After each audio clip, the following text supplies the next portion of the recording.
कुणाल मेहरा मुंबई की कला दुनिया का एक जाना माना नाम था। उसकी आर्ट गैलरी कैनवास ड्रीम्स में देश विदेश के कलाकारों की कृतियां लाखों करोड़ों में बिकती थीं। 40 वर्ष की उम्र में उसने कला व्यापार से सैकड़ों करोड़ कमाए थे। पर एक दर्द छुपा था। वह खुद एक कलाकार था जिसने पैसों के लिए अपना ब्रश छोड़ दिया था। एक शाम गैलरी में एक नए कलाकार का शो खत्म होने के बाद कुणाल ने अपने ऑफिस के एक कोने में पड़ी अपनी पुरानी पेंटिंग बॉक्स देखी।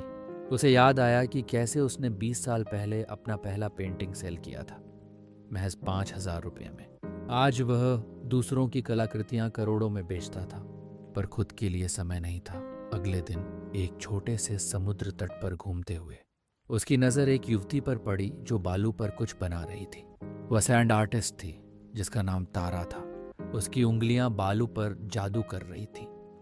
एक ऐसी कहानी बना रही थी जिसमें समुद्र, आकाश और सपनों का मेल था। कुणाल हैरान रह गया। यह तो शानदार है, उसने कहा। तारा ने मुस्कुराते हुए देखा। धन्यवाद, पर यह तो बस बालू है। कल सुबह लहरें इसे मिटा देंगी। पर इतनी मेहनत बिना किसी स्थायित्व के? कला स्थायित्व के लिए नहीं, भावना के लिए होती है, तारा ने कहा। जब लोग मेरी बनाई कहानियां देखकर मुस्कुराते हैं तो मेरा दिन सफल हो जाता है।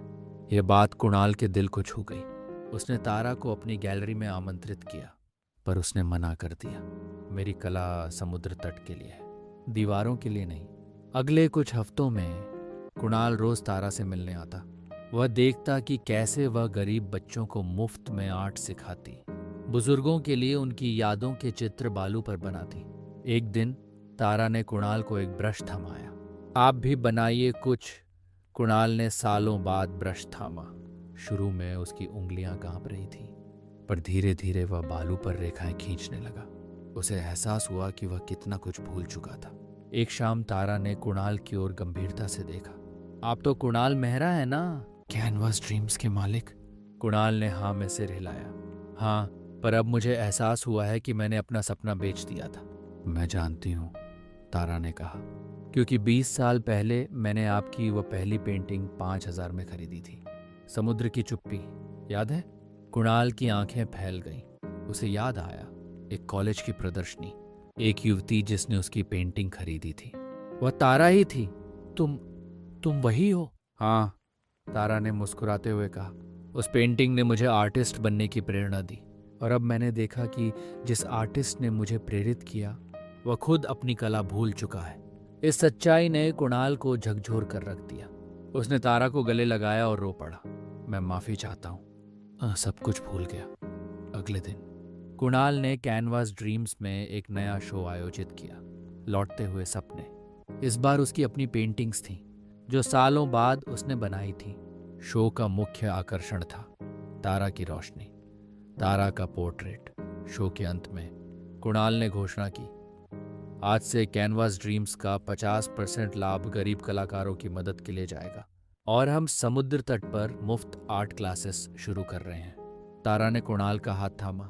आप वापस आ गए हैं, असली कुणाल।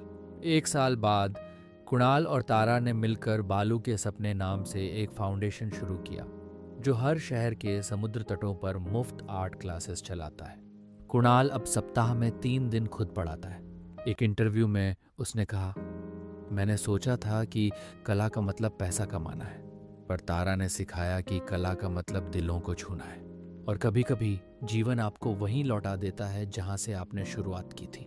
ये कहानी हमें याद दिलाती है कि सफलता की दौड़ में हम जो सबसे कीमती चीज खो देते हैं वह हमारा अपना सपना होता है, और प्यार वह आईना है जो हमें खुद को दोबारा देखना सिखाता है।